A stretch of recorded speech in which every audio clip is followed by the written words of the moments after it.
Hello, everyone. This is Laura and Keith coming at you for episode 2. We are inside tonight because it is a rainy and windy night here on the West Coast. And yeah, we just finished watching Game 3 of the Stanley Cup Final. Tampa with a big win. Blowout. Yeah. Looks like they have the momentum in the series right now. The obvious big, sexy storyline of the night was Steven Stamkos coming back and scoring a goal. Sniping that top corner. It looked like for a while that was going to be the game winner, but Dallas did score another one, so it wasn't. But notably after that, Stammer didn't play anything. Too much at all, no. Yeah. So it doesn't look like he's healthy, and I don't know if he's going to play again in this finals. He went Kurt Schilling on them a little bit. Yeah. Bloody sock. I was going to say there's a different storyline in the game as well that's not as exciting. Oh, yeah, it's Hedman. Is Hedman's dominance in these playoffs. Another goal, 10th goal. Yeah, another Beautiful. goal. He had that big setup pass to Stamkos on his goal there. He just looks like he is dialed into a different level. He's determined. Yeah. Yeah, they all want it. Yeah. He was one of those guys, too, that was really pissed off last year at the awards when they were making jokes about Tampa Bay. You could just tell that he wasn't having any of it. So I'm not surprised he's having a big playoff year, but he looks like a front runner for the Conn Smythe at this point. Yeah, and I mean, that's part of the reason I'm voting on Tampa Bay is because I know that, what do they got? Stamkos and Hedman are the only two players left over from their final Eastern Conference final run in 2011, whereas, they were only one goal away from being in the final. Yes. So, they've been through a lot, those two especially, so it'd be nice to see them, and it was nice to see Stamkos out there. Yeah, Stamkos is a good story. It'll be very interesting what they do with Stamkos if they should win the Stanley Cup. He makes $8.5 million for 4 more years.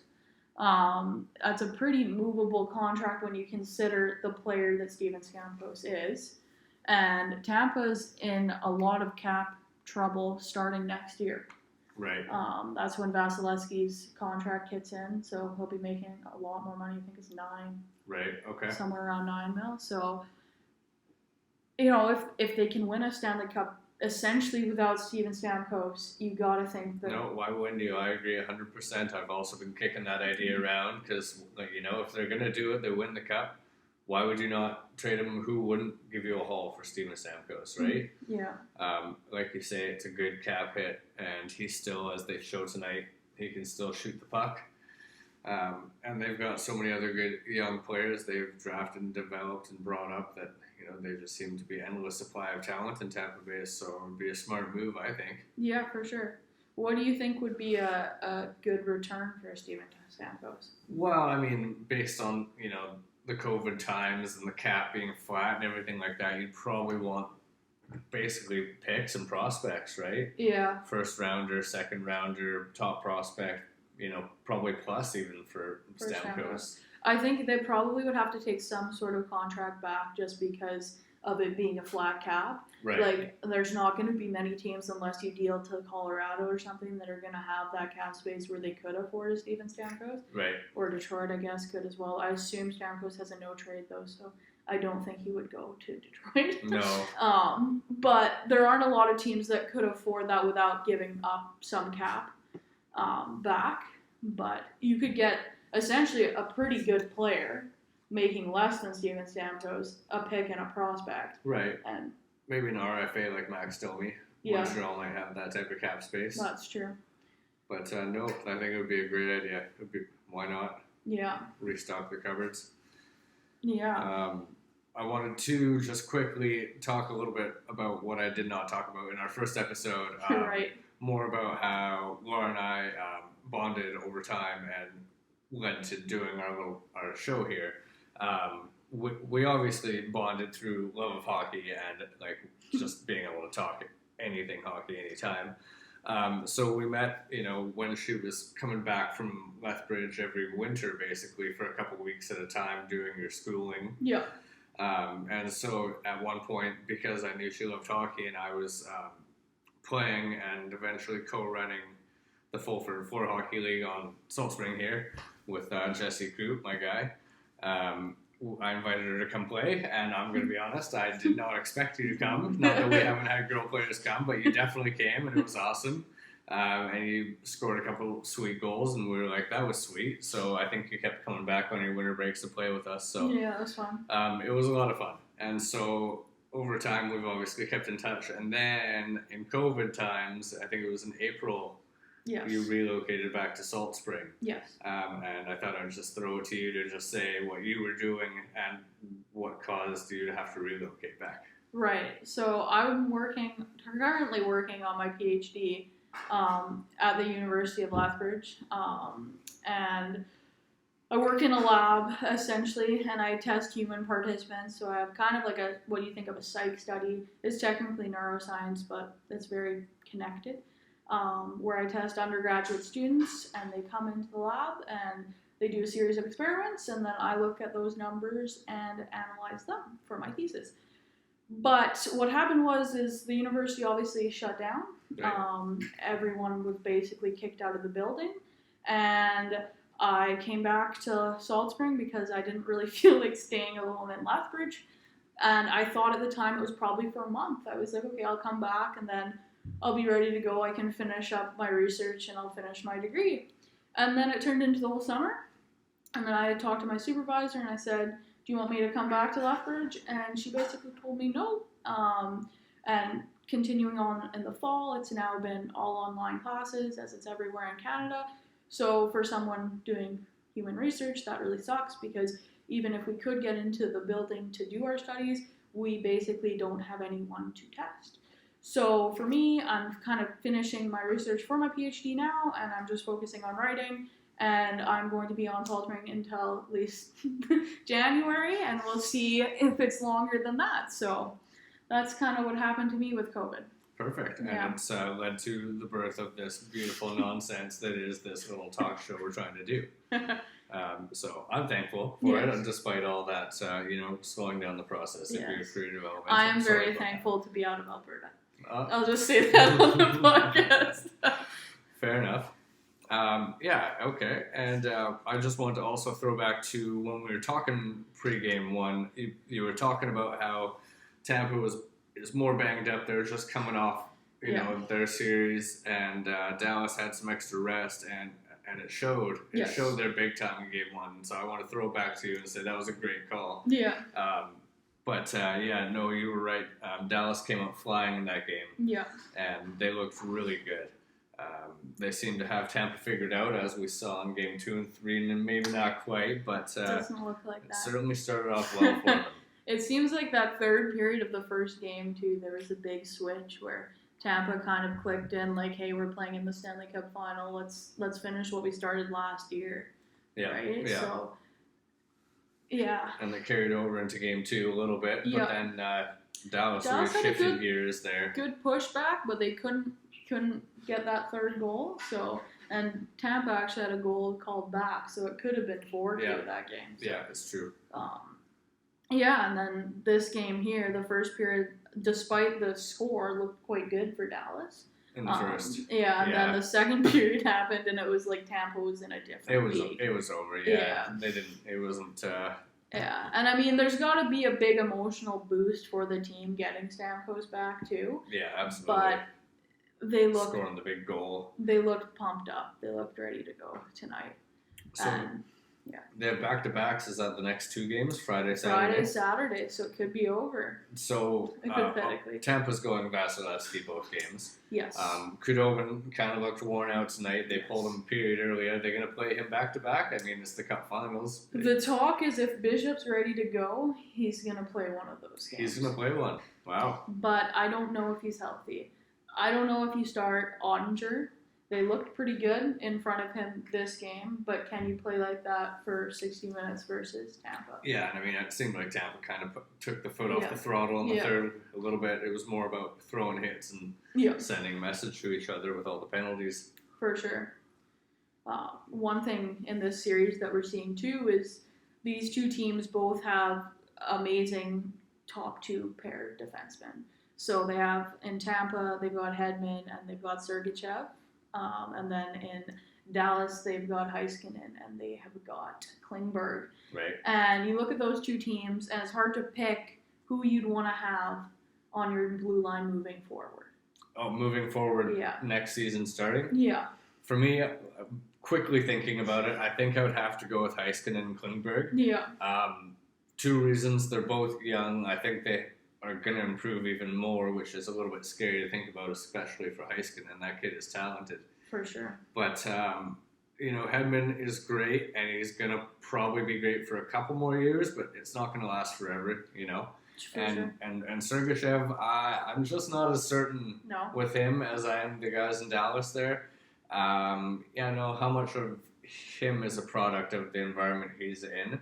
For He's sure. kind of sheltered as a number 3, really, Yeah. behind McDonough, and they've got depth on D as well. They've got a great team, so They do. I'd have to go with the Dallas guys. Yeah. And you? I think I would agree with you, although I do really like Victor Hedman. I think he's probably one of those guys that will be good for longer than we expect. He took a long time, not a long time, but he took his time to get to where he's at. Right. It wasn't one of those guys who was drafted and was immediately a superstar.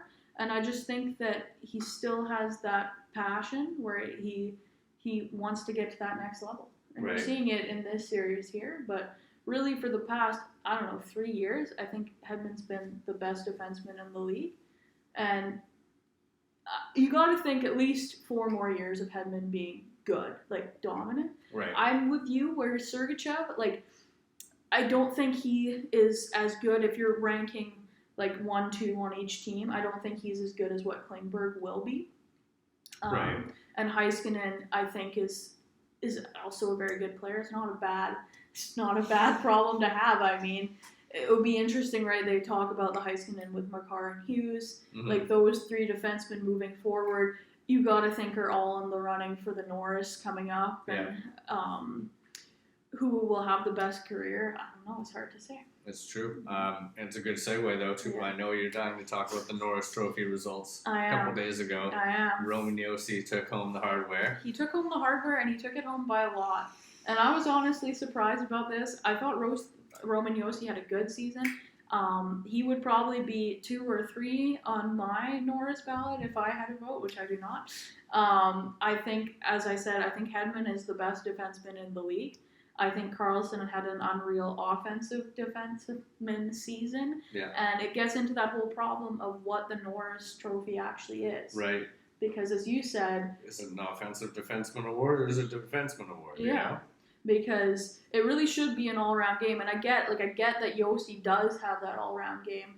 And maybe this is more of a product of where his team was this year. I think so. Because I didn't think he was that spectacular. But yeah, I think this is one. It's funny how they do the awards, right? Yeah. And I think this is one where they will look at how much that player has the impact on their team and their team around them. Whereas other awards, they don't do it as much, and they're all individual-based awards, right? So I think Josi having, not as good as a team as Hedman and not as good as a team as Karlsson, and the way that they kind of rebounded late in the season, they kind of, a lot of people were saying that Josi put them on his back and carried them. It's true. Probably played a big factor in that. Because Hedman's got a great team around him, but I agree with you. That guy's a beast, and he's got 10 goals in the playoffs now. Yeah. One away from 11, second place guy. Yeah. You would know before me. Well, they're all tied with 10 right now. Oh, sorry, Point has 11. Right. Yeah. And then in the all-time defense, 12's the record, so he's only 2 away from that. No, Paul Coffey with 12, Coffey, and then Brian Leach had 11, right? Yeah. So he's right there too. So I agree. I think Hedman's a beast. I think he would have been my pick as well. Yeah. Karlsson, like you say, he racked up a ton of points in October and November in the silly season when everybody's coming out of training camp. And, the systems aren't, and the guys score a ton of points. So. Yeah, I mean, he did have a great season. I just don't think defensively he's as good as the other 2. Yeah, 100% agree. If you're doing an overall defenseman award, then it's a no-brainer. But anyway, and the other obvious talk of the awards was there's the Cale Makar taking home the Calder. Yeah. As Canucks fans, we're a bit disappointed it wasn't Quinn Hughes. But I get it. Again, Makar had a very good season. That's nothing against Makar. And he is the more physical. That's what I'll give him out of everything of the two. And he's a bigger kid, He's a bigger kid. Yeah. He did have the playoff experience from the year before, which I do think helped him. Yeah. Not that, like, Hughes played a few games for the Canucks the past year as well, but obviously the playoffs, it's a bigger stage. It's more of a real test. But, I mean, I just think Quinn Hughes, for what he did to the Canucks blue line, for the whole team, but really, like, just moving the puck out of their own zone that efficiently, it revolutionized the whole team. Yeah, They've never had a player like that on the back end before. And it's like what I was saying with the Norris, how that one kind of, it feels like they play a factor into how they affect their team, whereas the Calder, I feel like if they were judging the best rookie and they really had an influence on who had a bigger impact on their team, yes. I think Hughes would have gotten a lot more attention than he did. Yeah. But Makar is a great player, so I wouldn't take anything away from the choice at all. I'm trying to be as unbiased as possible. Exactly, but, right? It's hard. Yeah, if you take Quinn Hughes out of Vancouver's lineup, and they would struggle significantly. It would be noticeable. Makar was hurt quite a bit, and McKinnon kind of still carried that team. Yes. So he had a bit of a more, stronger supporting cast, you might say. For sure.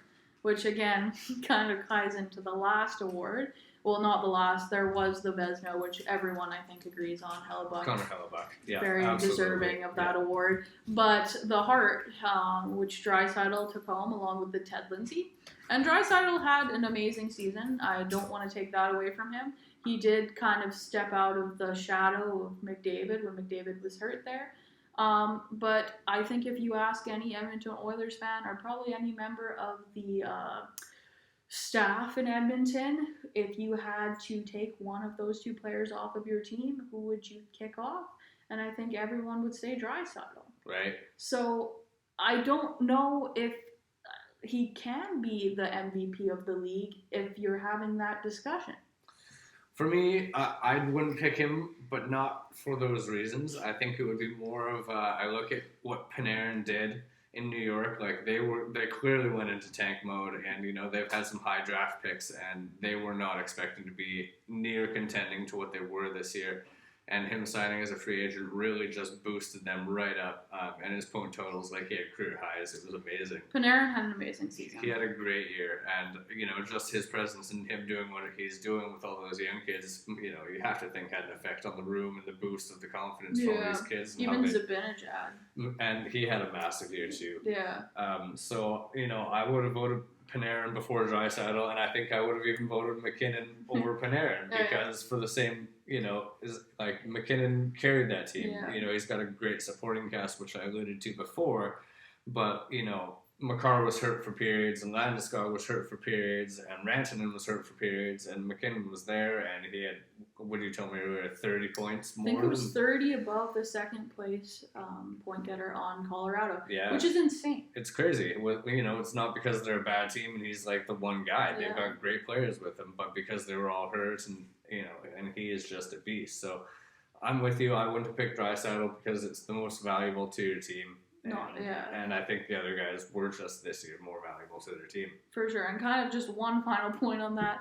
A couple of years ago when Taylor Hall won the MVP in the league over McKinnon, the argument as to why Hall won was because McKinnon had Rantanen. And so it's almost like kind of a punch in the face to McKinnon because this year he didn't, right? But it's a moving target. Yeah. Anyway, I do feel a bit bad for McKinnon. But he'll get his hardware at some point. He's you got to think they're going to be scratching on the door of the cup for a couple more years. For sure, yeah. Are you done with I'm the done awards? with the awards. I think that's my... All right, another thumbs up to Hellebuyck because Hellebuyck we didn't was talk great. much about him. But and in fact, I would actually maybe even argue that Hellebuyck is more valuable to his team than Draisaitl is. If you're going to just throw one last thing in there. I'll give that to you. I'll give that to you. I wanted to backtrack again from another thing that happened pre-episode 1 that I didn't bring up, but I wanted to. Yes. And it was the kind of out of nowhere Eric Stahl for Marcus Johansson. Interesting. The Mojo trade. Yeah. And for me, I looked at that and right away I went, wow, like Bill Guerin's, he's being ruthless. He's got Bukestad coming in and the Twitter account saying that he's wearing 27 and Nick Galchenyuk's been wearing 27 and, he's going to free agency, so he gets he gets the message, obviously. For sure. They're not re-signing the Captain Koivu. Nope. And so Stoll's out the door, and he's this great leader. And for me, I thought he was done when he was out of Carolina, and they traded him to, I think it was the Rangers at the deadline. Didn't look good and there. He had a terrible season, and they got a great contract out of him in Minnesota, and he's been great. So I really like the move for Buffalo, especially since it's pretty obvious they need some leadership, they need some morale in that room. And then Marcus Johansson going back to Minnesota, I just don't get it. It's more money. He's a bit younger, I guess, and maybe a bit speedier, but he's a winger, and they've been talking about how they need a centerman. I find it very confusing. The only thing I can think for with Minnesota is that team has been kind of in the same position for really the last 10 years. They're a good team. They're not great. Right. Always drafting in the middle. They always draft in the middle. They do an okay job with their draft picks, but again, they don't get anyone spectacular. And I think they just really want to change in the whole kind of demeanor in the locker room. Right. And I agree with you. I think Buffalo wins the trade. I think it's a really smart move for them, getting some quality leadership in there for Jack Eichel, not necessarily to learn off of, because I think he's doing a pretty good job himself, but to share the burden with a bit. Yeah. And I don't know if Marcus Johansson is really, I don't know if it matters who's coming into Minnesota as much as it does that they're getting rid of the old guard. Yeah, I mean, I did read a little bit about how, I think there was a quote from Bill Guerin about how you can't allow the young guys to become the leaders when the leaders are still in the room, kind of thing. Yeah. Which is, again, a kind of a harsh philosophy to take in a very loyal league. But, I guess it makes sense because they do have young guys like Greenway and Kunin and stuff like that coming up that probably could and will take that role. They can shoulder the load, for leadership. But again, I don't know who in Minnesota is going to score you points. And maybe they still move Dumba, right? And if they move Dumba for a center, then you have your center and you have Johansson as a winger on your second line, I guess. Right. But it's a weird move. Sorry, that's my water bottle. Oh, okay. No, that's cool. They did say that Mojo could be a centerman, but I don't buy that. No. Yeah, I don't buy that. It almost seems inevitable Dumba's going, though. It Dumba's seems gonna go it's cooled somewhere. off the last couple days or whatever, but it seems like he's gonna go.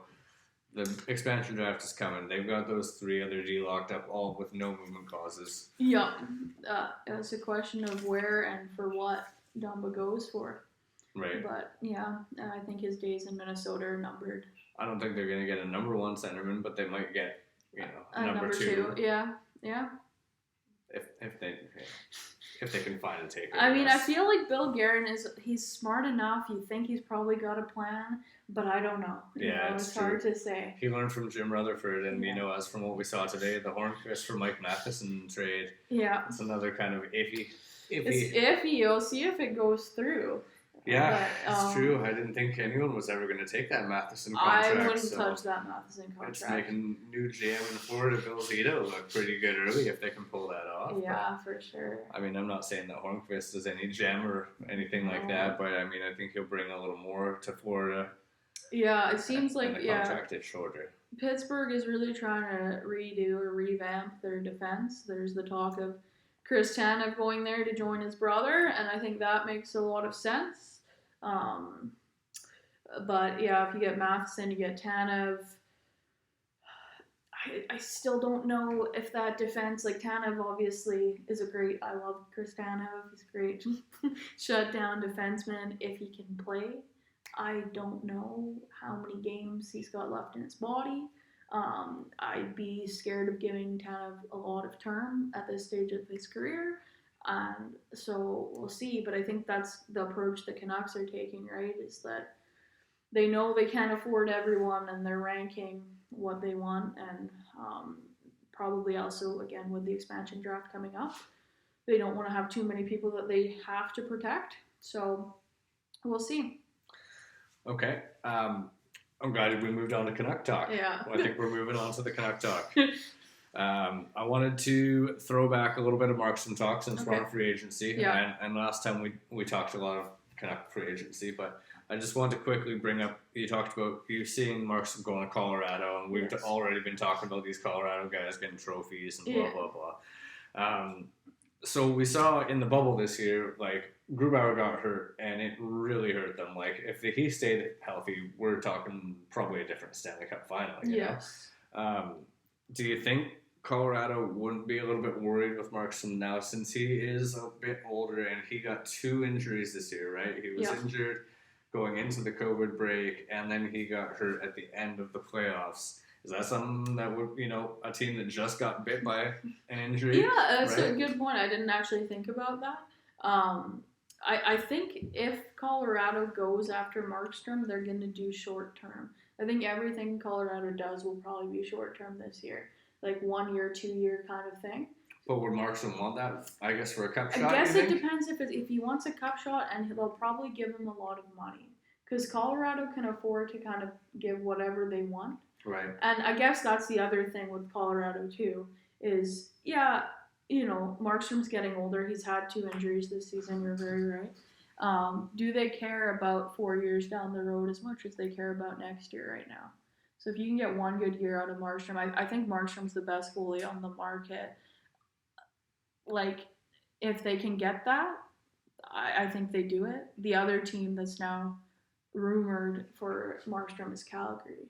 Right. And I think that would bite the Canucks more than if he goes to Colorado. So maybe I'm just personally hoping that doesn't happen. Yeah, how much of that is a play by Calgary to drive up the price, right? Because you don't want him going to one of your top 2 rivals. Yeah, no. But, it's going to be tough. And if he goes, it's going to be too bad. But I think Demko could do it. I think Demko can do it too. The news this week too with the goalie market in Vancouver is there are a bunch of goalies outside of Markstrom that have Vancouver on their list, including Braden Holtby, which is an interesting name. Yeah, there you go. Because I personally would way rather keep Markstrom than sign Braden Holtby right now. But if the Canucks could do him for a short-term deal, I'd be okay with it. Yeah, absolutely. I think so too. Hey, I'll take that one. Even a blind pig finds a truffle once in a while, right? There you go. Yeah. And a lot of people are saying he's too young and too inexperienced and everything like that. Talking Demko, of course. Yeah. But I mean, you got to look. There's a little bit of a trend, right, in the league where you got to just kind of throw these guys into it if they show if they've got it, right? Like Carter Hart, Matt Murray. You know, Jordan Bennington was a bit older when he came in, but he did come in inexperienced. The Rangers kind of got lucky with both Georgiev and Shesterkin, or whatever his name is. I think it's time. It's going to save them money, and it's going to be tough. But like you say, there is other goalies that are probably looking at Vancouver as, they're saying there's going to be a lot of back-to-backs this year because it's going to be a compressed schedule, so you need a backup that can give Demko 40 games off. Yeah. The thing with goalies, too, is I think so much of it matters on the system the team plays. Mm-hmm. If Vancouver can play a more defensively sound system, I think Demko will be fine. Part of the issue with when he struggled in February was they weren't giving him enough support. Right. I mean, the Vegas series where Demko really shone, where he faced all those shots, they were, not necessarily Game 7. Game 7 was insane for Demko. Yeah. But they were giving him basically easier looks kind of thing. And so if they can play that kind of style, I don't know if they can. But, I think he'll be... They'd have to improve their run and gun up the other end of the ice, I think, to be able to pull that off. Yeah. But, and again, the defense. If you save money on your goalie, you can go out there and maybe get a couple better defensemen, and then you don't have to talk about Ulevi being in your top 4 next year, top 6. Bring it up slowly because that's his thing, right? He got a playoff game now. He's played an NHL game. He got 7 minutes. I brought all these papers to look like I'm really smart, but there's only one paper with notes on it. There you go. One of my notes is I wanted to almost yell, but I'm not going to. What is Adam Gaudette? For me, ever since he's gone into that lineup, I love the potential. Yeah. But, even when you and Becca and I went and saw the Flyers and the Canucks live, he looked great to me that night, but he couldn't finish. Yeah. And it's kind of been that's what, I made the note. Where's the finish with Adam Gaudette, right? Yeah, I think Gaudette, like if he's your number 3 center, which I think would be a waste of his potential, but let's say he never gets the finish and he can develop that defensive game. Okay, he's a big body. He should be able to play some physical minutes. Maybe he finds a niche there. Right now, he looks, as you say, very promising. He has his moments, but he's very frustrating. I think Very frustrating. Ideally, on the Canucks lineup, you'd almost want to see him move to the wing and play in that top 6. But if he was going to do that, he would have to have some finish. Right. But there's too many players on the Canucks right now that are in that question mark. I mean, we talked about Jake Virtanen last week. Yeah. Is he not almost exactly the same as that? A little bit, but I feel like Adam Gaudette has kind of met expectations better, More. if you know what I'm saying. Sure. Like they don't have the same expectations, right? Yeah. Jake's are obviously higher. Yeah. But yeah, Adam Gaudette has kind of almost been what has been expected of him, maybe a little bit below, whereas Virtanen's obviously been way quite a bit below. below. Yeah. I think maybe they move on from Gaudette, and I have thought about that as a sweetener, as we were talking about with one of those bad contract deals. Because I think Gaudette would be more appealing right now. I think someone would snap that up as a sweetener. I think so. Yeah, and I don't think Jim Benning wants to do that, but I think that you'd have to consider it. They do have players from within that could actually replace Gaudette, or you could go out and sign someone, but please don't give them too much money. Right. But yeah, I mean, he was a good steal in a 5th round draft spot. And it's tough because he's cheap. They'll be able to keep him for cheap for a couple more years too. Yeah. So I mean, I think they would like to hang on to him, see what happens, but see what happens at the trade deadline. Yeah. See if he's doing really well or he's still floundering a little bit. Yeah. The off season too. He's gonna get a couple more months of training here. Yeah, it's true. Another off season, back-to-back off seasons. Patterson's on the ice in Vancouver. Is he? Yeah, he stayed and he's skating, so that's a good sign. Well, he's committed. Yeah, we're not worried about Patterson. No, he's on a different level. I got one last, hot take here. Okay. So, Antoine Roussel. I would almost call him the most polarizing figure on the Canucks in the playoffs because that is what they brought him in for. They brought him in for that type of game. Yep. What's his value? Because they overpaid him, they paid him too long, and it was all for what he was going to do in the playoffs. Yeah. And I remember his one sweet breakaway goal. Yeah. And I was like, that was awesome. And then, and then he got a 10-minute misconduct for being all cutesy and talking with Ryan Reeves. But for giving Reeves a hug. Yeah, but, what else did he do in the playoffs? And if it's so noticeable to me that he didn't do what they brought him in to do, is there any way that they could trade him? Does anyone else see the same value in him? The problem I have with the Canucks trading Antoine Roussel is because they don't have a lot of grit in that bottom 6. And I agree, he didn't play to what his potential could be, but you want to have those guys on the team that other players don't like to play against, and even if Antoine Roussel is just trash talking, I think that's something. Okay. Okay. And then also if you talk about moving Virtanen, which I think again we agree they're gonna do, who else in that group can really piss other players off? Right. So again, I don't know if it's a movable contract. If they could move it, I think they would right now just because, again, they need cap space. Yeah. I don't think really anyone outside of the big young guys on that team should be untouchable. But right. And I thought about Roussel, and I thought it was something we could talk about because besides the fact that, Brandon Sutter being traded or bought was being, talked about all over the place. And we know, Louis Eriksson, blah, blah, blah. But, right? Eriksson's not going anywhere. I think they'll try to bury him in the minors if there is a minors this season. Yeah. But they're not trading him. They'd have to give up something. Beagle, same thing, right? Beagle's not going anywhere because they can't do anything. So it was kind of like thinking of Antoine Roussel, and then, Tanner Pearson might be their best chip. Yeah. They got lucky by trading Erik Goodbranson straight up for him because that definitely worked out well. Yes. But I don't know if his value is going to get much higher. Even though he didn't have a great playoff, he had a good season, and he bounced back from his little, set time going from LA to Pittsburgh. So I think there might be some value in trying to get a defense out of him, or if not, just clearing the space for a pick, because they don't talk about him very much, and he might be the chip that they might want to move, because especially if they want to re-sign to Foley. Yes, which it sounds like they're pretty close to. That's the hot take on Twitter right now, is that they're close to something around 4 years for under $5 million. So if that happens, I'd be very happy, but Yep. I don't know if I believe that it will be that good of a deal.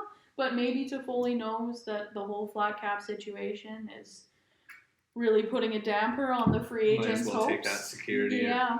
Yeah. He liked it in Vancouver. He obviously had chemistry with Petey and Bo too. Both of them, yeah. No, he was a good addition. He fit in well. But with Pearson, the only thing I can say is I think as a Canucks core, they really like Pearson. I know today on Instagram, Horvat and Pearson were both going to the zoo with their babies. Okay. So they're like all growing it up, and I was like, oh, that's cute. Doesn't mean he's not tradable. I think he's been a good fit. He's been a good stopover for some of those younger prospects to kind of, work their way up. Again, the Canucks for so long did not have a legit top six. It was very painful. I think Pearson is a legit top six player. He's a good second line player.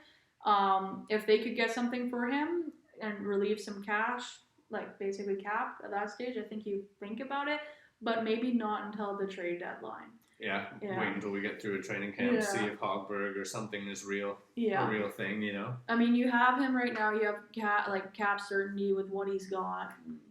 It's only 1 year. It's only 1 year. It's not forever, a la Louis Eriksson. Although it's only 2 more years, it's getting better. It's getting better. But yeah, I think you're right, Roussel, or even if you could move a Jordy Ben. That's the other one that people don't talk about, that I think maybe there's a taker out there for Jordy Ben. 1 year left, $2 million. Yeah, I agree. I think that'll be a good ticket too on the free agent market comparatively, Yeah. But what do you think it would get back? Just a low round pick? A low round, probably like a fifth or something. Mm-hmm. But again, I think at this stage you just want that cap space. Right. Every dollar is going to matter. You've got the Luongo contract that you're still paying for. Yeah. You've got obviously all those bad contracts. You can just pick 2 of them and look at that combined, and it's like $13 million or something. Right. And yeah, it's too much. It's true. But yeah. Well, that's all I got on my funny sheet of notes here. That's all you got on your funny sheet. How about you? I think that's all that I had written down as well. Perfect. Okay. Well, Sweet. This felt good. Yeah, getting better, I think. Hopefully. Second kick at the can. We'll try not to cut off the end of the episode this time. Yes, hopefully not. That was my bad. I'm sorry. But thanks so much for watching. Yeah, thank you for watching. This was episode 2, and feedback, comments, send an email to hockeytalkontherock@gmail.com. I'll put a link in the description as well. Perfect, thank you. Yeah, so. And until next time, thanks for listening. Sweet, thanks guys.